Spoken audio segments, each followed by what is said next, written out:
What's going on, you guys? How's it going? Welcome back to the channel. Thank you so much for tuning back into another video. Today might be a kind of a quick video because I want to talk about a specific jersey I have in my collection and something weird about the jersey. The jersey we're going to be talking about is the one right behind me, and that is the LA Kings Reverse Retro 2. There's something I noticed from the moment I bought the jersey, something you can probably already see behind me in the video, and it's something that I haven't noticed on any of my other jerseys, so I kind of want to bring it up. It's also kind of something that I'm wondering if anyone else who owns this jersey, if theirs is done the same way mine is. If you guys don't remember, I did a weird video talking about my Seattle Kraken Reverse Retro 2 where there was a little tiny gap under, I think it was the I of the S. If you guys don't remember that, I'll have a link to that video down in the description. You guys can go take a look at that.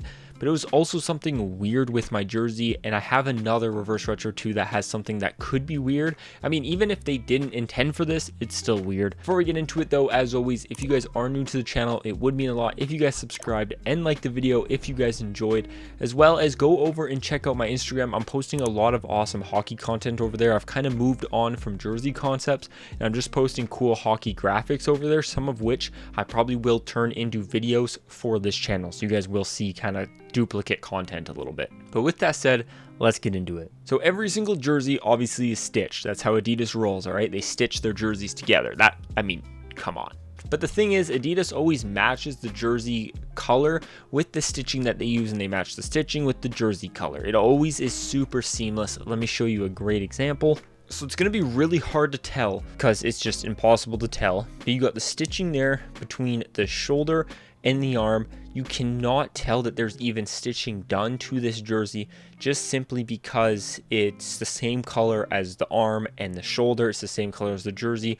You just can't tell that there's even like stitch marks there really, unless you really look at it. It just blends in. That's definitely how it's supposed to be. Now I have one here on my St. Louis Blues Reverse Retro 2 where on the shoulder you actually kind of can see the stitching on the side because they use the same stitching to connect the shoulder and the arm of the same color as the jersey, so it's yellow. So I don't know if you guys will be able to see that. Hopefully this focuses. There you go. You can see the yellow stitching on the blue. Very, very faint, honestly, quite hard to tell.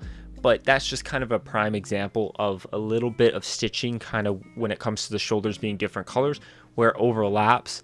I understand that. I mean, that one is a little bit acceptable. Like I see that and it doesn't bother me because you can tell that it's obviously stitched together. It's the only way these things can go together. And at least there's yellow in the jersey. It's not like it's just random. Okay, but this bad boy right here, this is where it gets a little bit interesting to me. So obviously the jersey is white, right? So the stitching on this is going to be white because the whole jersey is white. So the stitching that's up into the arm also comes down and is a part of this as well down here. But what that does is it creates this. You guys can already see that the white stitching on the purple, that's what that creates because the stitching goes from up here down to under the arm down to here. So this whole thing is stitched together all the way around, which looks good when you're looking down here. You can't tell that it's stitched, but then when you come up to here, you very easily can tell that there's white stitching on that purple. And it is the most ugly thing in the world. It makes me wonder how they don't have the ability. I can't stitch worth a damn. So I'm not going to pretend that I'm like a pro at this because I'm not. But I'm just wondering how they can't switch stitch colors, how they can't go from white up till they get to where the shoulder is, switch it to purple, and then switch it back. Obviously, it's probably a machine that does it, but wouldn't it be kind of like they should have a way to load it so the stitching goes and then it switches? I don't know how you would do it. I'm wondering if other people's jersey also has that stitching. It's one thing I noticed when it first came out, and most likely everyone's does. It seems to make sense as to why it's there. I mean, it makes perfect sense because the jersey's white, so it does make sense. I also think it's a bit of a prime green thing because on this jersey here, that's a white jersey with the color shoulders, you can see the two sides of stitching that goes up and down. But on my St. Louis Blues home one here, this one is prime green. So I mean, it is the same.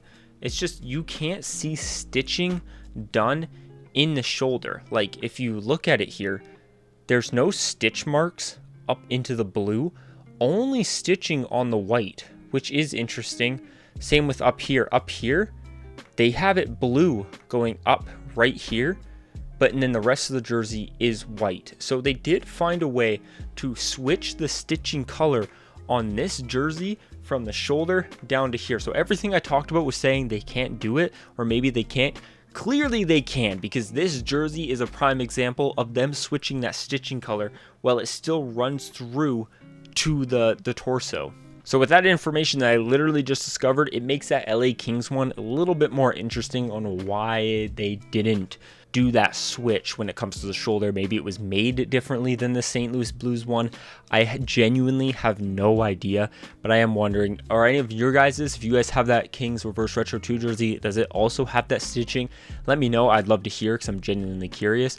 But yeah, thank you guys so much for watching. That's really all I got. I'm really excited for hockey to come out. There's not a lot of content to talk about right now in the summer, so it's kind of slowed down. I've been posting like 2 times a week. It's kind of slowed down a bit, but when the season starts, I'd like to post a lot more Canuck stuff, just a lot more jersey stuff. We're going to have some jersey announcements, so we're going to have a lot of fun stuff. Also, go check out my Instagram. Like I said, I'm going to be posting a lot of stuff there, some of which you guys will be seeing on the channel, because some of it's cool stuff I want to talk about, like a video talking about a player from every team, my favorite player from every single team. I posted a photo of that, and I think I will turn it into a video in the next upcoming days. So yeah, thank you guys so much for watching. As always, if you guys are new, it means a lot if you subscribed. Like the video if you enjoyed. I'll talk to you next one. Peace.